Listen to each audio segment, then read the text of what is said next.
झेप मराठी, आरसा महाराष्ट्राचा। काकानेच केला अवघ्या 3 वर्षाच्या चिमुरडीवर अत्याचार।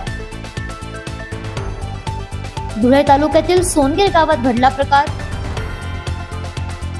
ऐन नवरात्रीतली घटना, नराधम काकाला ठोकल्या बेड्या।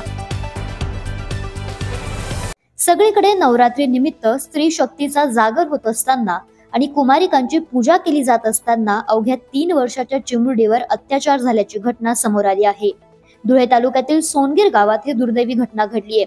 अवघ्या 3 वर्षाच्या बालिकेवर अत्याचार करणारा हा नराधम अन्य कोणी नसून तिचा काकाच असल्याचं उघड झालंय। मंगळवारी सायंकाळी घटना उघड होताच पोलिसांनी नराधम काकाला रात्रीच बेड्या ठोकल्या। खेळण्याच्या बहाण्याने या बालिकेला तिचा चुलत काका मयूर बापूमाळी याने त्याच्या घरी नेऊन हे कृत्य केले। रात्री घरी आल्यानंतर ही बालिका रडू लागली। तिच्या आईने याबाबत विचारले असता तिने घडलेला प्रकार सांगितला आणि सारेच हादरले। त्यांनी तत्काळ सोनगीर पोलीस ठाण्यात धाव घेतली। पोलिसांनी नराधम मयूर बापूमाळी याला रात्रीच अटक केली।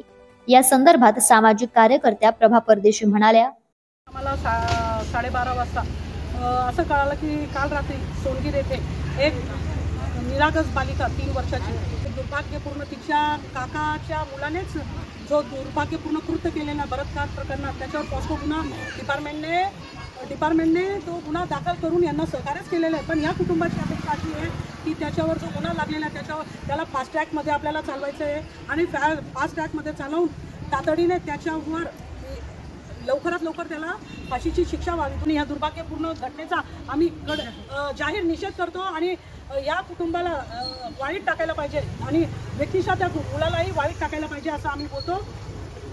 या घटनेमुळे सोनगीरसह संपूर्ण जिल्ह्यात संतप्त भावना उमटत असून काका विरोधात गुन्हा दाखल झाला असला तरी त्यास कठोर शिक्षा व्हावी अशी मागणी सर्व स्तरातून होते आहे। अशाच वेगळ्या आणि ताज्या बातम्यांसाठी पाहत रहा झेप मराठी, आरसा महाराष्ट्राचा। संपादक प्राध्यापक अनिल चव्हाण, धुळे।